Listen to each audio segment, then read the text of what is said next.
So, hi everyone, we are Group 7 and today we'll present these common competencies in Beauty Care Nail Enhancement Technology Services NC3. Module of Instructions, Common Competencies, we have the 24 hours. Common competencies: maintain an effective relationship with client, customer, manage own performance, apply quality standard, and maintain a safe, clean, and efficient environment. So, unit of competency: maintain an effective relationship with client, customer.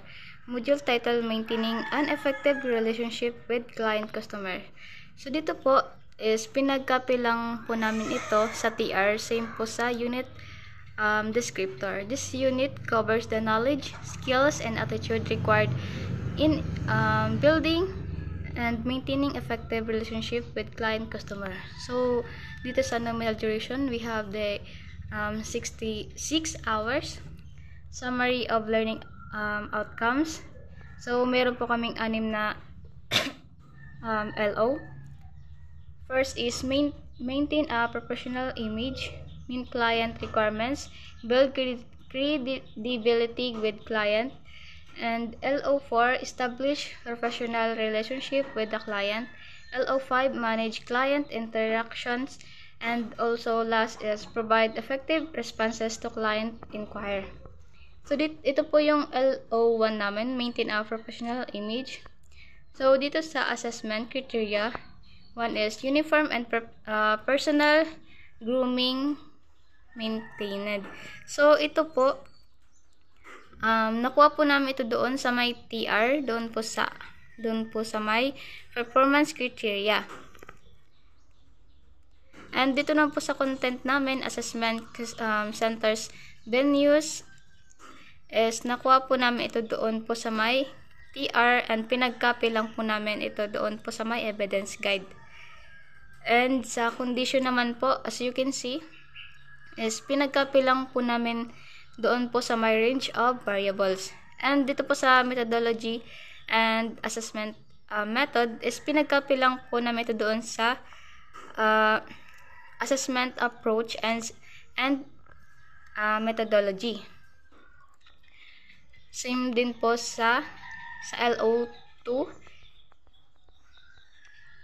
and LO4, LO5 and LO6.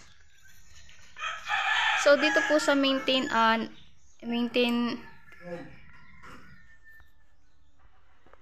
So, dito po sa may LO1 namin, maintain an effective relationship with clients. Ito po yung mga dito natutunan natin kung paano maging maayos, kausap si client. Dapat presentable tayo, marunong makinig, right, at pagsalita at alam natin paano i-handle ang mga tanong o concerns nila.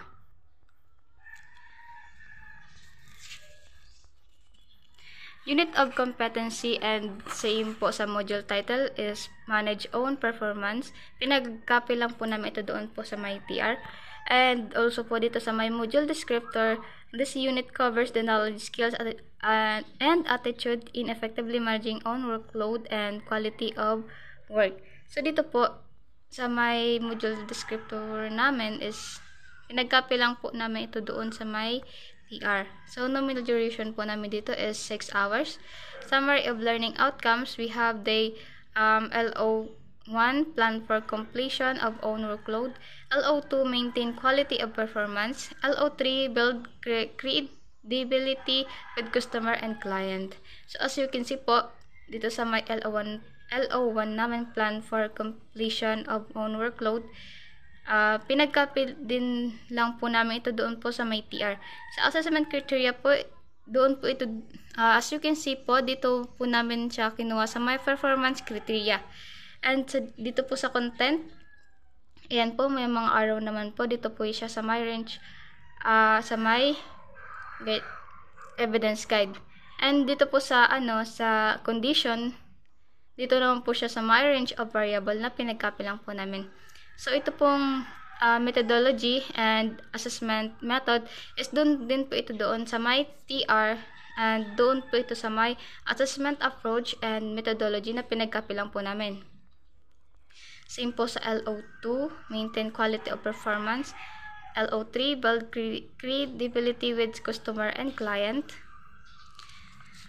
So dito po sa may sa manage own performance po, importante po rin na marunong tayong i-manage ang sarili nating trabaho. Kailangan may plano tayo and tapusin ang mga tasks on time at lagi pong gawin ang best natin para consistent ang quality ng service po natin.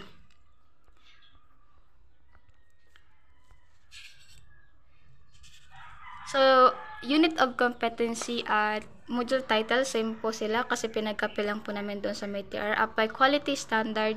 And sa module descriptor po, this unit covers the knowledge, skills, and attitude needed to apply quality standard in the workplace. The unit also includes the application of relevant safety procedures and regulations, salon, organizational procedure, and other client requirements. So dito po may 6 hours po kami. And summary of learning outcomes, may 3 po kaming LO. Number 1 po is assess client service needs, and LO2 assess own work, LO3 engage and quality improvement. So as you can see naman po, pinag-copy lang po namin po ito doon sa may TR. So dito po sa assessment criteria, as you can see po dito sa araw na to is pinag-copy po namin sa performance criteria. Dito po sa content naman is pinag-copy lang po namin dito sa may evidence guide. Yan po yung mga nilagay po namin dito sa my content. And sa condition naman po, dito po siya namin pinag-copy sa my range of variables. And dito po sa my methodologies and assessment method is dun po ito sa my TR, and dun po ito sa my methodology and assessment approach po. Same po sa LO3. So dito po sa sa apply quality standard, dito naman po tinuturo kung paano magbigay ng magandang quality na services. So alamin natin na ano talaga ang gusto kung ano talaga ang gusto ng client, i-check ang gawa natin kung tapos na, and mag-improve pa kung may mga kailangang ayusin, and kasama rin dito yung mga pagsunod sa safety rules sa salon.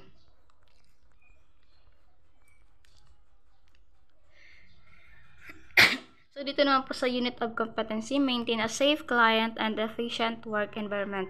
Same po sa module title.